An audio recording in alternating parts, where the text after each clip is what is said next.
এবারের কোরবানির ঈদে বিশাল আকৃতির গরু নিয়ে আলোচনায় এসেছে অনেক খামারি। কালোমানিক, বাদশা, খুররম, সম্রাট, টাইগার এমন নানা বাহারি নামে নিজেদের খামারের গরু পরিচয় করিয়ে দেয়া হচ্ছে। এ গরু দেখতে খামারে আসছেন অনেকে, তবে হাটে না নিয়ে বিশালদেহী গরু অনলাইনে ক্রেতাদের সামনে তুলে ধরার জোর দিচ্ছেন খামারিরা। এ নিয়ে আরো জানাতে কুষ্টিয়া থেকে যুক্ত হচ্ছেন সহকর্মী মিলনুল্লাহ। মিলন, কুষ্টিয়ায় কোরবানি পশুর হাট কতটা জমে উঠলো এখনো পর্যন্ত, আর এই যে বিশাল আকৃতির গরুগুলো, এগুলোর কেমন দাম মিলছে, ক্রেতাদের চাহিদা কেমন?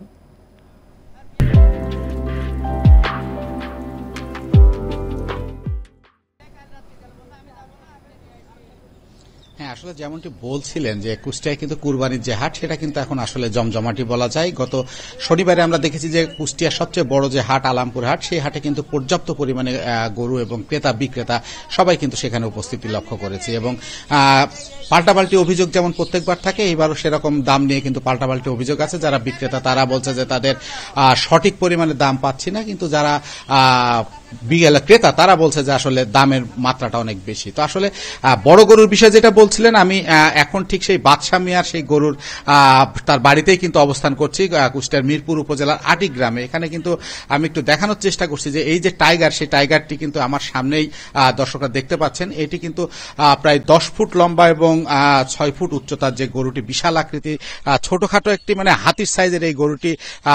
আর এই সাদা কালো মিশ্রণ এবং এই রঙের কারণে কিন্তু এবং এর চলাফেরা বাঘের মতো বলে কিন্তু এই মালিক নাম রেখেছে টাইগার। এবং 3 বছর ধরে তিনি এই গরুটিকে লালন পালন করছেন, ফিজিয়ান জাতের এই গরুটি।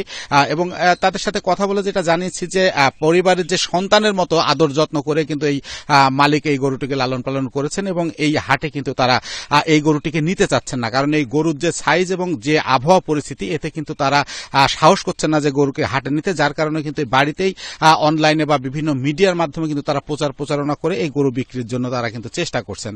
আমি কথা বলেছিলাম বাদশা মিয়ার সাথে, তিনি যেটি জানিয়েছেন যে তার টার্গেট এই গরুটি 20 লাখ টাকা হলে তিনি বিক্রি করবেন, কারণ এই 3 বছরে তার দাবি যে প্রায় 15 থেকে 16 লাখ টাকা এই গরুর পিছনে তিনি খরচ করেছেন। যদিও প্রথমে তিনি শখের বশবর্তী হয়ে এই গরুটি পোষা শুরু করেন, এখন কিন্তু তিনি তার যে খরচের টাকা সেটা তোলা নিয়ে একটু চিন্তিত আছেন। তো আসলে এখন আর কদিন পরে ঈদ, এই ঈদের যে হাটগুলো বসতেছে, সেই হাটের বিভিন্ন যারা ব্যাপারী আছে তারাও কিন্তু আসছে এই গরুর খোঁজ খবর নিতে এবং কথাবার্তা বলে যাচ্ছেন। আশা করা যায় যে হয়তো গরুটি সে ভালো দামে বিক্রি করতে পারবেন। তো এই ছিল কুষ্টিয়া থেকে বড় গরু টাইগারের নিয়ে আমার কাছে সর্বশেষ সংবাদ।